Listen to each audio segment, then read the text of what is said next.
João, o capítulo de número 8 do Evangelho de João. Eu ia falar sobre a caverna de Adulão, mas eu preguei ontem na minha igreja sobre isso. É bom quando você repete mensagem que você vai aprendendo mais ela. Mas ao chegar aqui, Deus pedia para mim mudar a mensagem e eu tenho que ouvir aquilo que Deus ele fala comigo para mim poder falar para a igreja. Capítulo 8 do Evangelho de João, capítulo de número 8, na minha Bíblia, que é da minha esposa, que eu peguei escondido, ela vai dizer assim: porém, Jesus foi para o Monte das Oliveiras, e pela manhã cedo voltou para o templo, e todo o povo vinha ter com ele, e assentando-se, os ensinava. E os escribas e fariseus lhe trouxeram uma mulher apanhada em adultério, e pondo-a no meio, disseram-lhe: mestre, esta mulher foi apanhada no próprio ato adulterando, e na lei nos manda Moisés que as tais sejam apedrejadas. Tu, pois, que dizes? Isso diziam eles, tentando-o para que tivessem de que o acusar. Mas Jesus, inclinando-se, escrevia com o dedo na terra. E como insistissem, perguntando-lhe, endireitou-se e disse-lhe: aquele dentre vós que está sem pecado, seja o primeiro que atire pedra nela. E tornando-se a inclinar-se, escrevia na terra. Quando ouviram isso, saíram a começar pelos mais velhos até os últimos, e ficaram só Jesus e a mulher, que estava no meio. E endireitando-se Jesus, e não vendo ninguém mais do que a mulher, disse-lhe: mulher, onde estão aqueles teus acusadores? Ninguém te condenou? E ela disse: sim, ninguém, Senhor. E disse-lhe Jesus: nem eu também te condeno. Vai e não peques mais. Pode se assentar, meus irmãos. Meus irmãos, essa palavra é uma palavra conhecida de nós, ouvinte do Evangelho de Jesus Cristo, que vai falar acerca de uma mulher que estava adulterando, de uma mulher que foi pega num ato de pecado. E desde o início da Bíblia Sagrada, quando Deus forma tudo, você sabe que o pecado ele entrou por Adão e Eva na humanidade. Adão e Eva foi instruído a cuidar do jardim e comer de tudo que tinha naquele jardim. Somente de um fruto era proibido. Tinha tanta coisa boa para eles viverem, mas o que era proibido é aquilo que Satanás ele vai usar para trazer uma desobediência na ordenância que Deus ele deu. A Bíblia diz que Deus ele descia, passeava no jardim. E quando a mulher é enganada, Deus ele não estava dentro do jardim naquele momento. Era como a serpente se aproveitasse do momento que Deus estava ausente para poder enganar a mulher. Ali teve uma sentença que você sabe que a mulher ela iria sentir dor de parto, e o homem, ele iria comer do seu trabalho, suor do seu rosto. Então, agora, Satanás, ele viu que era fácil enganar os escolhidos de Deus.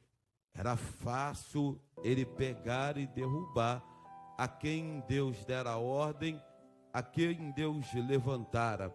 Ora, se você parar para ler a Bíblia Sagrada, do livro do Gênesis até o final da Bíblia, você vai ver que houve falhas em pessoas, houve falhas em seres humanos.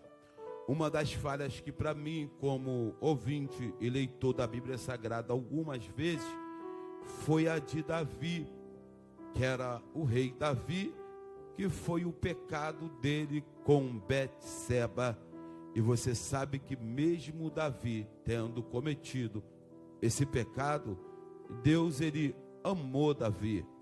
Deus, ele vai dizer no Salmo, se não me falha a memória, 86, e o verso de número 20, ele vai dizer: achei a Davi meu servo, com meu santo óleo eu o ungi. Então Deus está dizendo que ele achou Davi, e só se acha algo se alguém procurar. Davi era aquele que cuidava das ovelhas do seu pai e já tinha responsabilidade, mesmo sendo um jovem, o mais novo da casa. Ele assumia as suas lutas frente a frente. Pessoal, ele matava urso e ele matava leão, ao ponto dele matar gigante e ser ovacionado pelo povo de Israel. Ora, aí você vendo dentro da Bíblia Sagrada, você vai parar para ler o livro de Isaías. Isaías é um profeta messiânico. Por que que o livro de Isaías vai dizer que ele é o profeta messiânico? Porque você vai ver que Isaías é um livro que fala mais acerca de Cristo, que aponta mais para Cristo. Se você ver ou ler o capítulo de Isaías, que é o 53, se não me falha a memória, você vai ver ele dando toda a característica do Cristo sendo levado para a cruz do Calvário. Aí você fala para mim: pastor, como é que pode Isaías ser um livro messiânico, conhecido como um livro que mais falou acerca de Cristo? Se você olhar para Isaías, começar a ler o livro dele, e quem foi Isaías?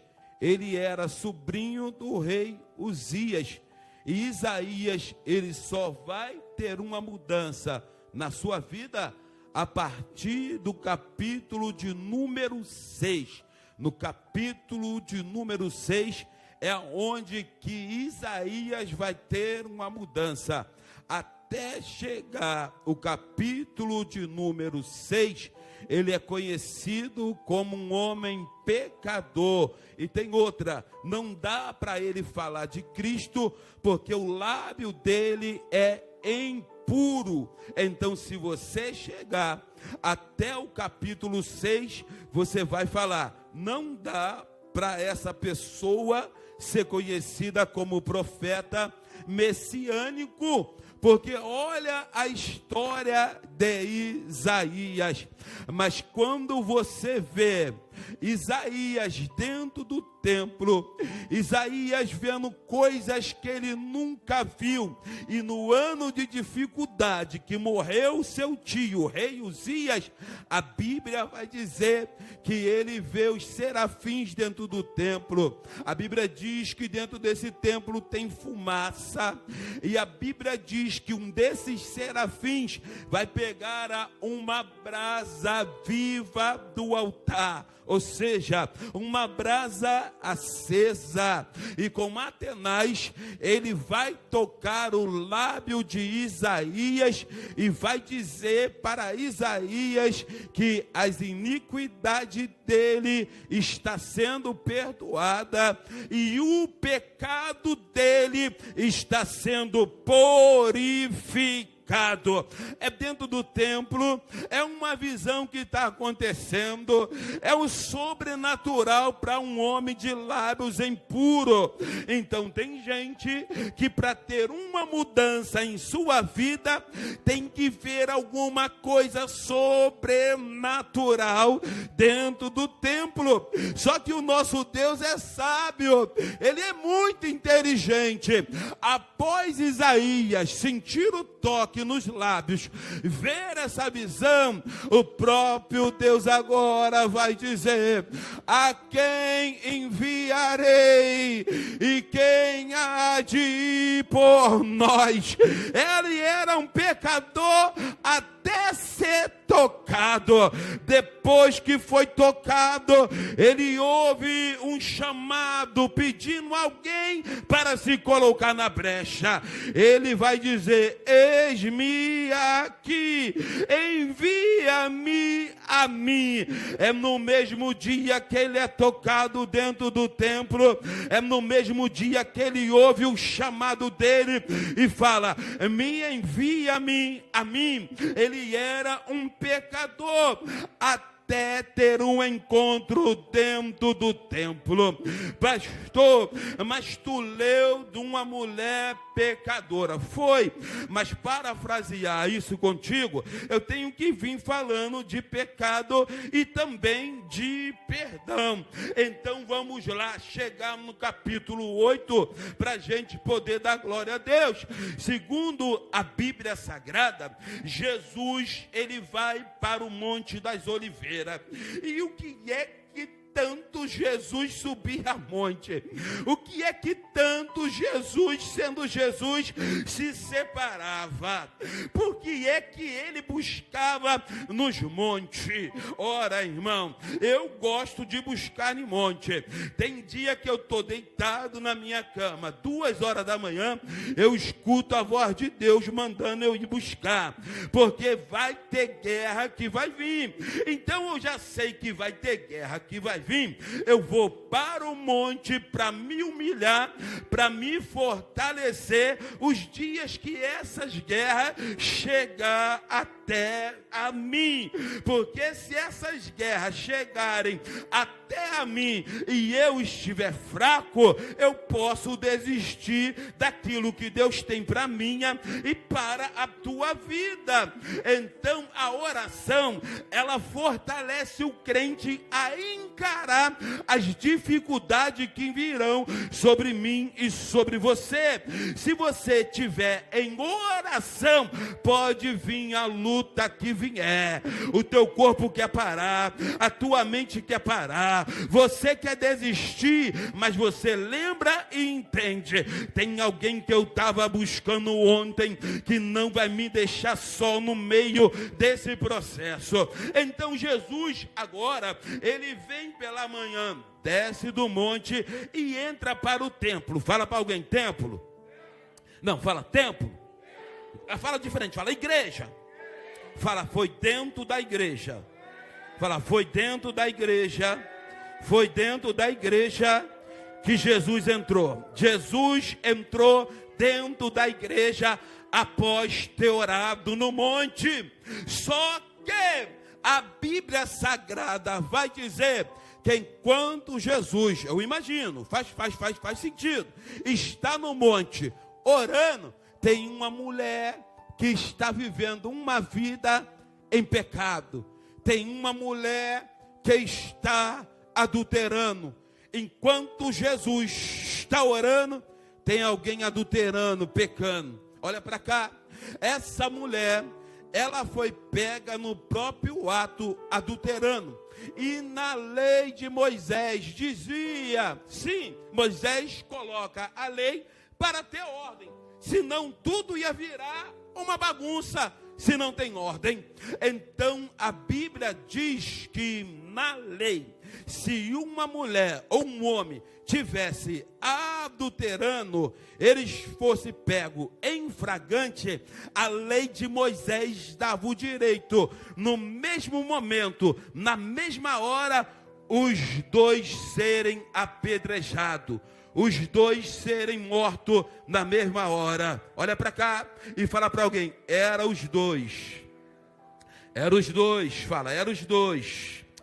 Só que os escribas, que eram os escrivãos da época, eles que escreviam para poder passar, e os fariseus que eles olhavam, observavam, era conhecido como religioso. Os fariseus, que para eles era tudo certo e as outras coisas dos outros era tudo errado, era eles dois, os que escreviam e os que examinavam, que vão pegar a mulher no ato de adultério. Eles não querem matar somente a mulher, eles sabem da bondade de Jesus. Então Jesus está incomodando com seus sinais, com seus milagres, com as suas maravilhas, que eles querem pegar Jesus. Eles querem ver Jesus quebrar a lei de Moisés, perdoando aquela mulher, dizendo: deixa ela em paz, não mexe com ela não, deixa que eu resolvo. Eles querem pegar Jesus, mas Jesus é inteligente, Jesus não é bobo não. Aí eles vão até o templo e eles entram, parece até mentira, dentro do templo com pedra na mão. Já dá uma pregação aqui, glória a Deus e aleluia. Mas não é isso que eu vou falar hoje, não é. Eles entram dentro do templo com pedra na mão, não entraram para adorar, entraram para matar.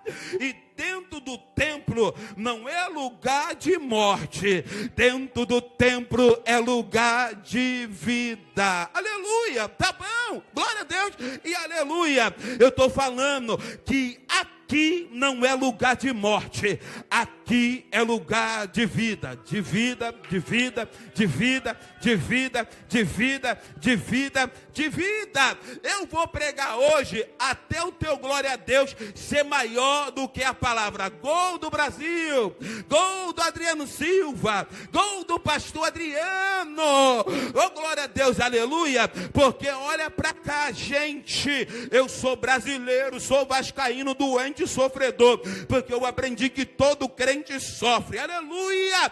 Mas o meu Brasil não é maior do que o meu Jesus. Nenhuma seleção nesse mundo é maior do que o meu Jesus. Eu gosto, eu vejo, eu comemoro como um churrasco, mas maior do que era o nosso Jesus não tem, não tem, não tem. Olha para cá, eles querem apanhar, tá tudo bolado, pastor, tá tudo planejado, pastora, e lá vai eles. Eles pegam uma mulher e levam. Olha para cá, olha para cá. Não é para errar, a gente não pode errar, certo? Não. Mas cara, tem hora que a gente vai errar, e talvez o meu erro vai ser diferente do seu, mas a gente vai errar, mas não é para errar. Mas olha para cá, quando uma pessoa erra e está num erro muito grande, eu vou fazer o que na igreja? Vão saber do meu problema, vão olhar para mim de cara feia. Então olha para cá, quem quer matar Jesus está tendo o trabalho de carregar aquela mulher para dentro da igreja, porque o problema não é Jesus morrer, o problema é a transformação que ele tem que fazer na vida daquela mulher que está praticando um ato errante. Então, quando eles levam a mulher, a Bíblia diz que eles colocam no centro, no meio. Olha, dá para todo mundo ver no meio. É para o altar, fica aqui no meio, todo mundo consegue ver. O púlpito, no caso. Eles colocam essa mulher no meio. No meio está todo mundo vendo. E Jesus, tranquilão, abaixado no chão, escrevendo na areia, porque na época nem tinha esses pisos nossos, era areia mesmo. Ele está escrevendo e agora eles vão falar com Jesus. Mestre, essa mulher foi pega no seu próprio ato, adulterando. E na lei nos manda Moisés que as tais sejam apedrejada. E tu, o que dizes? E Jesus não deu atenção para eles. E Jesus começa a escrever. Tu pode ver. O texto diz que eles insistiam. Preste atenção. O texto diz que eles insistiam em perguntar. Olha para cá. Se eles são escriba, escreve, pega, escreve para passar.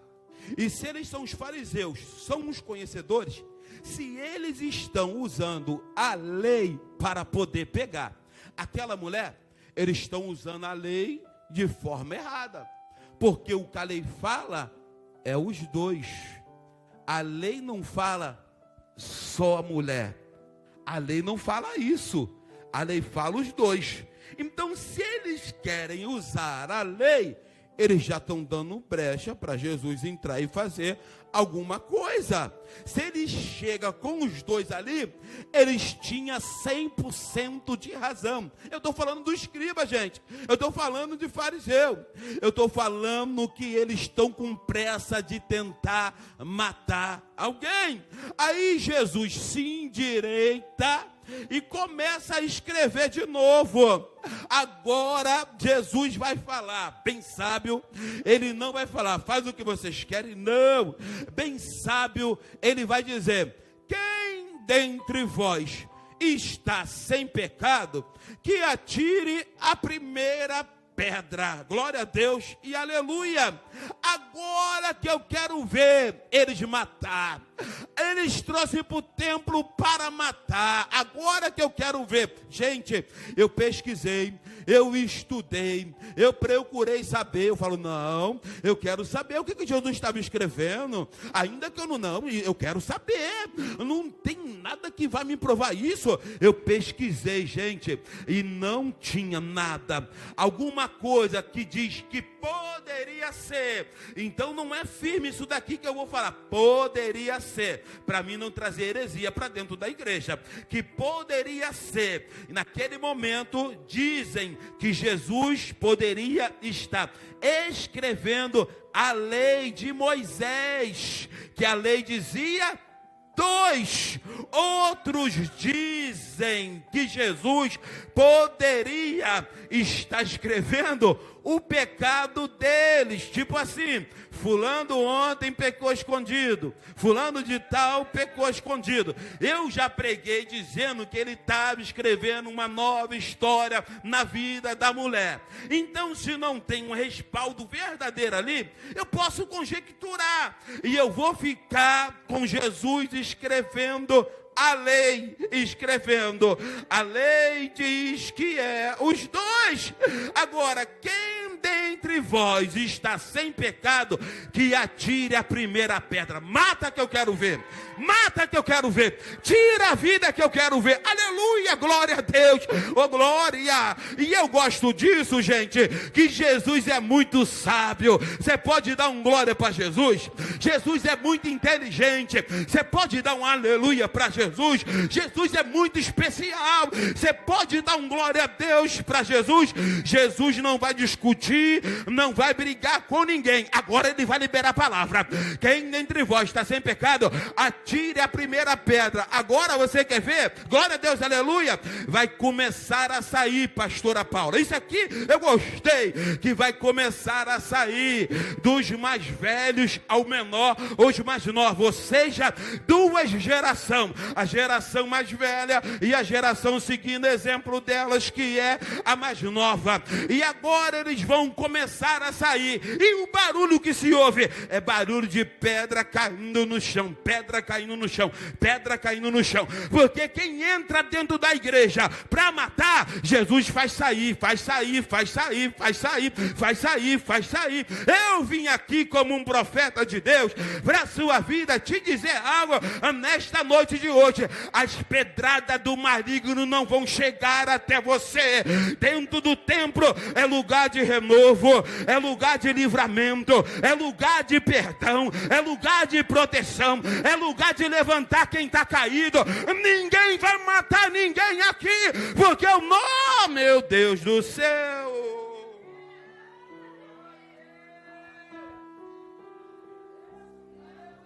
Aí o culto ficou vazio. Se está vazio, não vai acontecer nada. Porque olha para cá, a gente está preocupado com o culto cheio. Eu sou um. Não vai acontecer nada.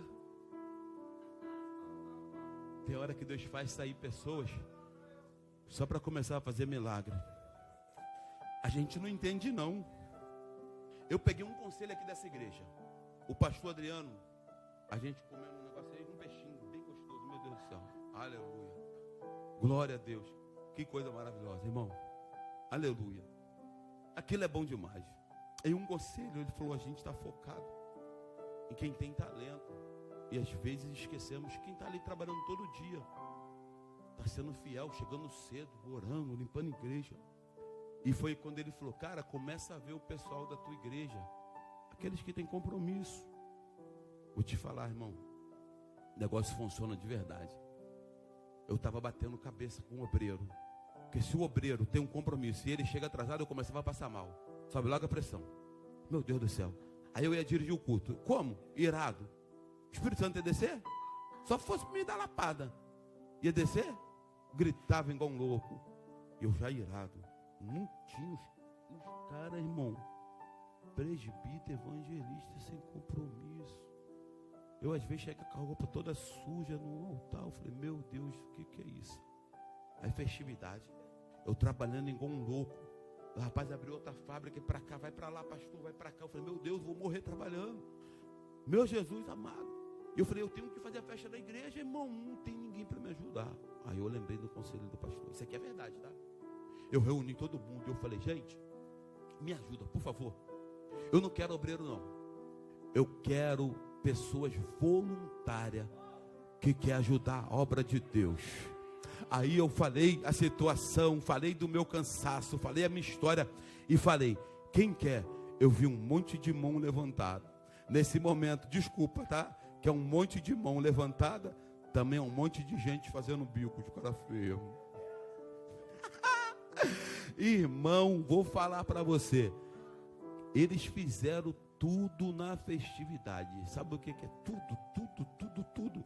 No domingo, até jantar eles fizeram para toda a igreja. Eu falei, gente, que isso? Os voluntários deram o show. Depois disso aí, eu falei, eu vou me preocupar com a igreja igual me preocupava? Tá doido. Eu na igreja, e às vezes a minha casa lá, ó, uma prova ferrenha, briga com a esposa, filho desviando. Um dia só, vindo o psiquiatra com a filha que queria tirar a vida, que eu não vou falar o nome. Chego em casa, a outra filha mais velha, teve AVC a tua filha. Eu pego o carro igual o doido, corro para levar a outra para o hospital. Eu falei, gente, que luta é essa? Que ataque é esse? Hoje não. Hoje eu aprendi, pode ser o culto de domingo que for, como pastor presidente. Se a minha esposa quiser ir para o shopping, eu falo aí, ó, toca a obra aí que eu estou indo para o shopping com a minha esposa, beijar um pouco na boca, porque eu também sou filho de Deus. Aleluia, glória a Deus. Aquela mulher que está ali, agora vai ficar ela e Jesus só. Aí ele fala para ela, ele faz a pergunta, onde estão os teus acusadores?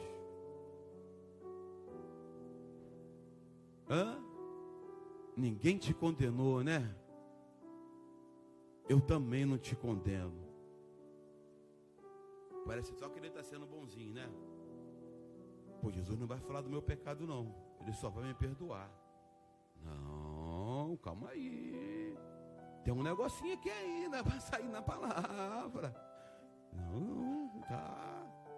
Perdão vai ter toda hora. Mas olha para cá. Agora ele vai dar um conselho, como um pai dá para um filho. Ele vai dizer, vai e não peques mais. Quando Jesus, João capítulo 5, eu vou pregar bem devagar, eu sei que é clamor, eu estou cansado para gritar hoje, eu gosto de gritar, mas olha para cá, em João capítulo 5, ele encontra um homem no tanque de Betesda, numa cama. Levanta, pega a tua cama e anda. Pegou a cama, levantou. Alguém olha para ele e diz: não é lícito carregar a tua cama no dia de sábado, que havia essa lei. Então é lícito ele ficar 38 anos deitado na cama, precisando de milagre, né? Então vamos lá. E quando Jesus, ele foi encontrar aquele homem, olha para cá, eu falei de dentro do templo. Primeiro encontro que Jesus teve com ele foi no tanque, à espera de um milagre. Segundo encontro, porque Jesus tem hora que vai fazer uma vistoria para ver, opa, deixa eu ver como é que tá. Eu fiz lá, mas deixa eu ver como é que tá. Deixa eu ver como é que tá. Opa, ele não é bobo não. Falei que era inteligente, irmão. Aí Jesus vai fazer uma vistoria. Aonde é que aquele homem do tanque de Betesda está? Lê o texto.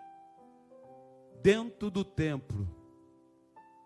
O que ele vai dizer para ele? Porque lá ele só falou: levanta, pega a cama e anda. E quem está com pressa do milagre sai fora logo, vai andar mesmo, irmão. Só que ele precisava dar uma palavra para aquele homem. E quando ele dá uma palavra, ele diz assim: ó, vejo que tu já está sã. Ó, não peques mais. Olha o conselho de Jesus. Para que não te suceda alguma coisa pior. E tem coisa pior do que tu ficar abandonado em uma cama 38 anos dependendo de pessoas? Aí Jesus dá um conselho: não peque mais, para que não suceda coisa pior. Olha para cá. A mulher dentro do templo foi perdoada. Aquele homem dentro do templo, ele recebeu também uma palavra de exortação. Está curado? Tá, mas não pratica mais. Deixa isso para lá. Você não precisa mais disso. Agora olha para cá.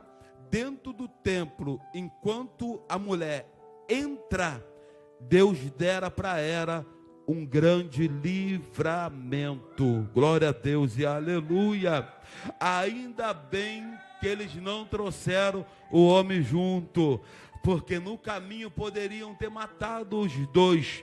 Então você já viu que dentro da Bíblia Sagrada, a mulher é um sexo mais frágil.